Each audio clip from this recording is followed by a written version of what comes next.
Hello class. Today we're going to be talking about the features of the atom, the subatomic particles that make up the atom, and some of the forces that comprise our atom. And so let's start with just a general overview, general features of the atom. Okay, our atom is composed of we've got a nucleus that's overall positively charged. It has protons that carry that positive charge and neutrons that carry no charge, and it's surrounded by negatively charged electrons. Now, a lot of people, when they think of an atom, they think of the Bohr model of the atom, where those electrons are orbiting the nucleus in fixed orbits. And that's a good model of the atom. It is not our current model of the atom, but it is useful for certain things, and we will use it throughout our time together. You can see on this slide a little picture. Really, that electron cloud model, the red kind of fuzzy sphere there on the left-hand side right here, that is more kind of how we think the atom looks. Okay, the electrons buzzing around in these three-dimensional clouds. Okay, and so then you can see it's pulling out the nucleus, and you can see the protons and neutrons that comprise that atom.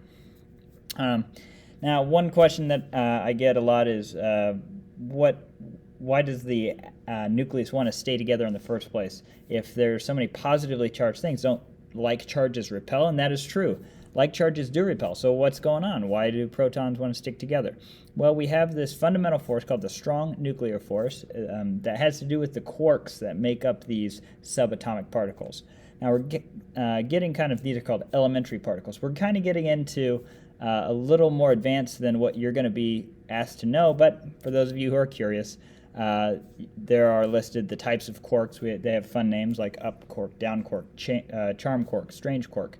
So, if you're interested in this kind of thing, look up elementary particles, go down a Wikipedia, YouTube rabbit hole, and enjoy. But for now, that's just a little extra for you.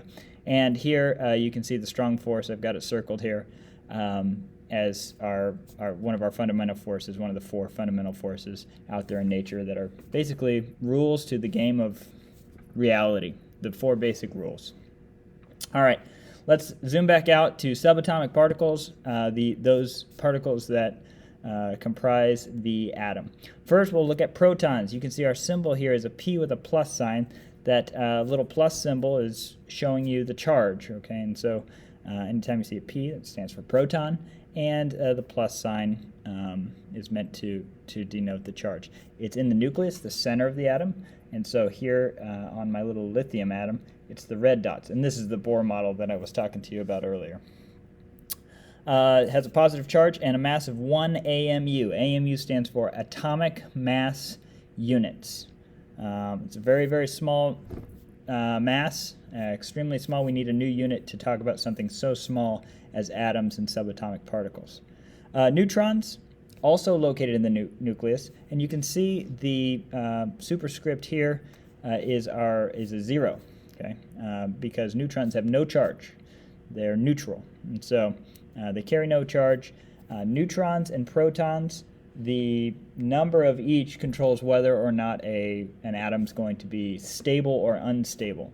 Unstable atoms tend to decay radioactively over time. Some are more stable than others. And so if you have the wrong number of neutrons and protons, then eventually that nucleus will break apart and give off radiation.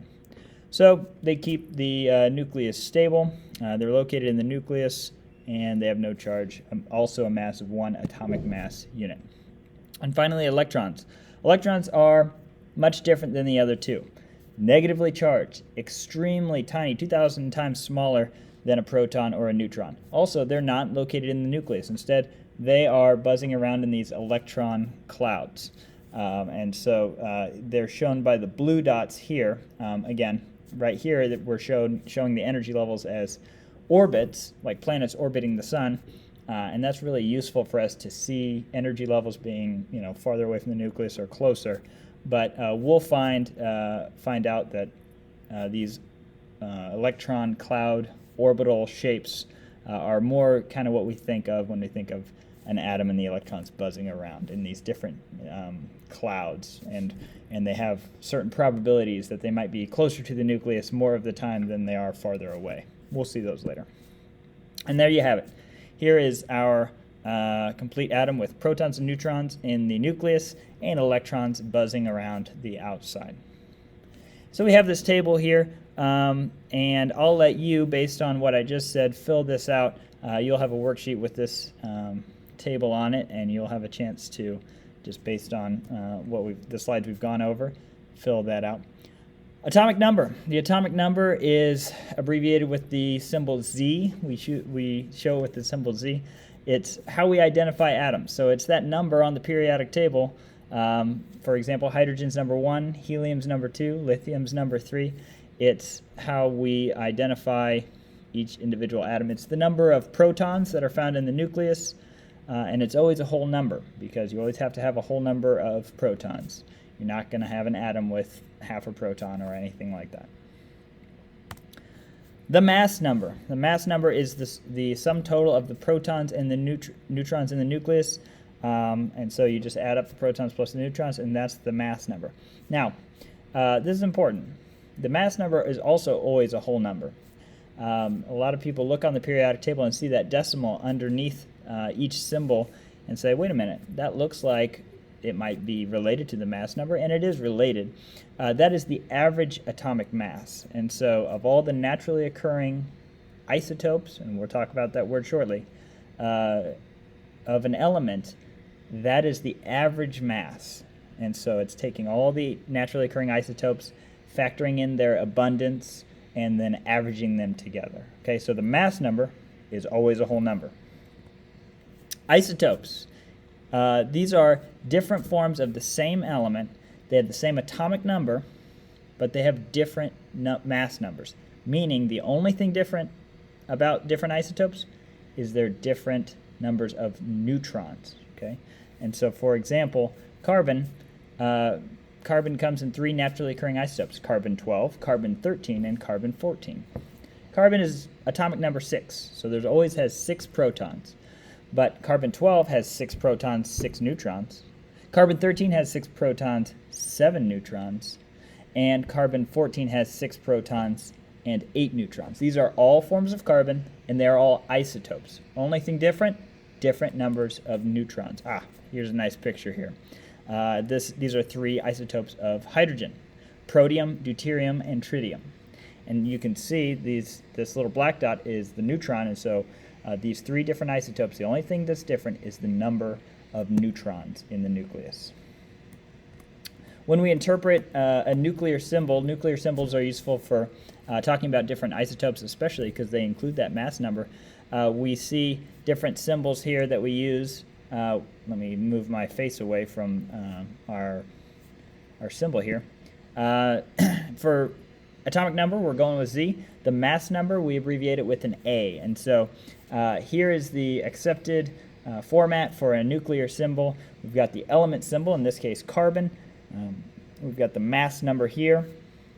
In this case, that mass number is 14, and my atomic number here, which is 6. And so just by looking at this, I can tell you that I'm talking about an atom of carbon that has 6 protons and 8 neutrons, because 6 plus 8 is my mass number 14.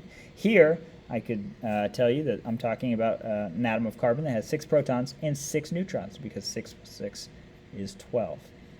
And finally, ions. What are ions? When an atom has the same number of protons and electrons, those protons are positively charged, the electrons are negatively charged, then it's said to be neutral. The pluses, the positives, cancel out the negatives. Well, when we have an unbalanced number of protons and electrons, then we're going to carry a charge. If we have more protons than electrons, it'll be positive because protons are positive. If we have more electrons than protons, the overall charge will be negative because electrons are negative. And so when we have a charge at all, positive or negative, we say that we have an ion. If it is a positive charge, we say that is a cation, C-A-T-I-O-N. If we have a negative charge, we say that is an anion, A-N-I-O-N. So those are just some vocab terms specific to our different types of ions. And you can see the charge is calculated by protons minus electrons. Same number of protons and electrons would be 0, so no charge. And of course, more protons would give you a positive charge, more electrons would give you a negative charge. Here's our element symbol, atomic number on the top. This is from the periodic table, and then we said average atomic mass on the bottom. And let me see if I'm done. Yes, let's save that for another day. There you go. By the end of this video, you should know the different parts that make up an atom: protons, neutrons, and electrons. That we have the strong force that holds the nucleus together. We've got these vocab terms: isotopes, which are atoms of the same element that have different numbers of neutrons. Ions is an atom that now has a charge. Okay, and so we call it, instead of an atom, we call it an ion. And if it has a negative charge, we say that's an anion. If it has a positive charge, we say that is a cation. All right, keep up the good work.